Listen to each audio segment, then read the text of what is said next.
In the 20th century, hundreds of different kinds of animals have disappeared from the wild.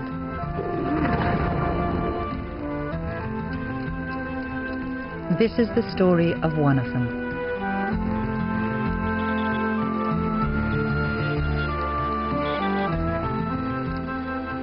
Even today, the diverse clan of grey wolves spans most of the northern hemisphere, but some subspecies have been lost, including one the Japanese called the howling god. The Japanese wolves lived in the mountains of Kyushu, Shikoku, and Honshu, where they were often regarded as the people's protectors. The Japanese farmed mainly vegetables, and the wolves helped to keep deer and boar off their crops. So they were much better tolerated as neighbors by humans than wolves usually are. The Japanese subspecies was the smallest of all wolves, only 35 centimeters high at the shoulder and a meter long. Its howl, though, was prodigious. It was said in northern Honshu that if you looked at a howling wolf from the front, it seemed as big as a newborn pony. This cub is rather less frightening. No one knows how many wolves there were in Japan before the 19th century. Since they weren't hunted, they were probably quite numerous. The Ainu, the Aboriginal people of Japan, were the ones who named the wolf the howling god. Its eerie wailing, echoing round the mountain ranges of northern Honshu during the long nights, would have been enough to earn the wolf a healthy awe and respect. In fact, people everywhere have usually been more frightened by wolves than they actually needed to be. People generally believe that the grey wolves of Eurasia and North America are deadly assailants, beasts that humans have to beware of away from civilization.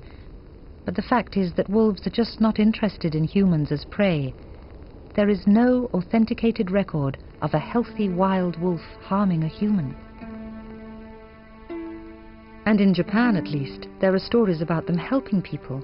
In one, a blind lute player is hopelessly lost on a mountain. A wolf he believes to be a hunter leads him to safety. There are still shrines to wolves in the mountains. When the Japanese wolves were portrayed as vicious, it was usually for attacking horses, the one form of livestock widely kept in Japan. Because the Japanese revered and respected wolves, it didn't mean that they didn't hunt them. The Ainu used poisoned arrows, but that was only for subsistence hunting, which seldom harms animals as species. The first real danger to the Japanese wolf was the increase in trapping because of a developing commercial trade in wolf skins.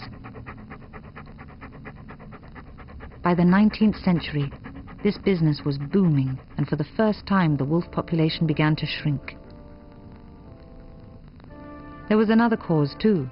The human population was expanding. Villages were turning into cities. The wolves' forests were gradually being replaced by city outskirts and their supporting farms. Japan, as it moved swiftly towards one of the highest population densities in the world, changed its attitude towards the wolves. To people in the new cities, wolves were frightening pests. By the end of the 19th century, the government was offering bounties on them. The last Japanese wolf was shot in 1905 near Washikaguchi on Honshu.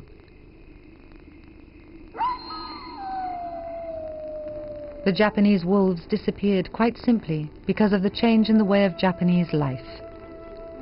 Now the mountains are silent and mysterious, with only the wind as a reminder of those strange, howling gods.